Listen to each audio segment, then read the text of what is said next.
Lesson 6.1 is on converting between decimals and percents. So we are going to be given a percent and we'll need to convert it to a decimal, and then vice versa, we'll be given a decimal and then we're going to be asked to convert it to a percent. Okay, so on these, I always try to think about decimals as being small and percents as being big. Okay, so if I'm taking a percent, which is, we said, kind of big, and I'm converting it to a decimal, which is small, it means we need to make this number look kind of smaller in a sense. All right, so when we do that, we are going to move the decimal to the left. And when we convert between decimals and percents, or percents and decimals, you will always move the decimal 2 places. Sometimes we'll move the decimal 2 places to the left, and sometimes we'll move the decimal 2 places to the right. Okay, so in this first example, I'm asked to take 24% and make it a decimal.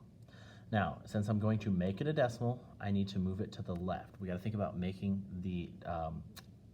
it smaller. Okay, so in the number 24, we don't see a decimal, but we know in a whole number, if we don't see it, it's really at the end.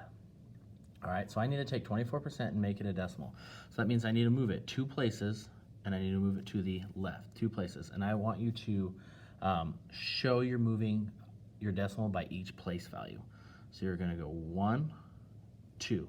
Now wherever we stopped, right here, okay, that is now where our decimal is. So now we need to rewrite this and make it look a little bit nicer. Okay, so now my decimal is in front of the 2. So I'm going to include my 0. And then I'm going to have my decimal, because that's where we left off, and then 2, 4. So 24% is the same thing as 24 hundredths, okay, 0.24. All right. Next example, 3%. First, we got to find our decimal. All right, since we don't see it, we know it's at the end. Same thing, it's a percent, and we're asked to make it a decimal. You will always move it 2 places to the left. Okay, so you always start by putting your pen or pencil on the decimal, and we're going to loop it around twice to the left. Now in this example, we moved our decimal a place value and there was no number there. So what we're going to need to do is just add a 0, and then the decimal stopped right there. So when I write this answer nicely, we're going to include that 0 out in front, that placeholder, and then my decimal, and then 0, 3. So 3% is 3 100ths, or 0.03. All right. Last example on percents to decimals. So I have 92 and 7/10%, or 92.7%. Okay, so we always want to find our decimal. Kind of first step, find our decimal. We do have our decimal, so that's where we're going to start. Same thing. We're making a decimal a percent. Or sorry, we're making a percent a decimal. So we need to move it 2 times to the left again. So 1, 2. That is where our new decimal is. Okay, we've converted it, now it's in the front. So I have 0, and then 927 thousandths. So 0.927. Okay, so all we're doing in this lesson is basically moving our decimal places 2 times to the left or 2 times to the right. Okay, so you need to make sure you find and locate your decimal first, and then move your decimal the correct direction. Okay. Now, if we are given a decimal and we convert it to a percent, okay, we're going to move it to the right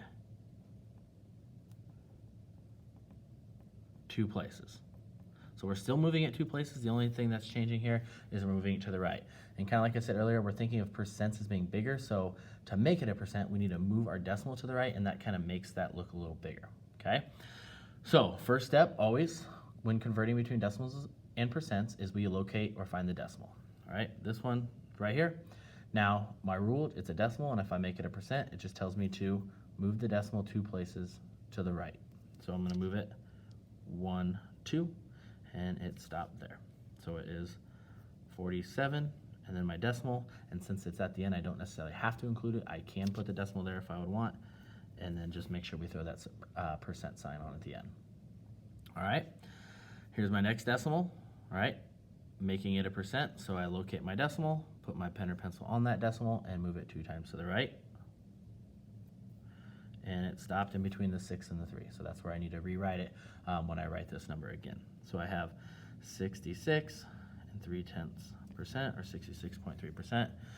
You don't really need to put the 0 out in front. It doesn't change the value. You can put it there if you want. I would just suggest making it nice and neat and looking like that.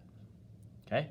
All right, last example. We locate our decimal one more time, and we move it twice to the right. Okay.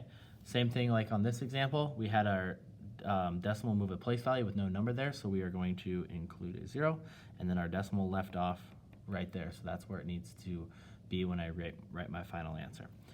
So I have 180%. Like I said, we could put a decimal there. Doesn't change the value. You don't need to write it there if you do not want. Okay, so that 1 8/10 is 180%. So in converting between decimals and percents, all you're doing is moving the decimal 2 times to the right or 2 times to the left, depending on how you're converting it, either between decimal to percent or percent to decimal.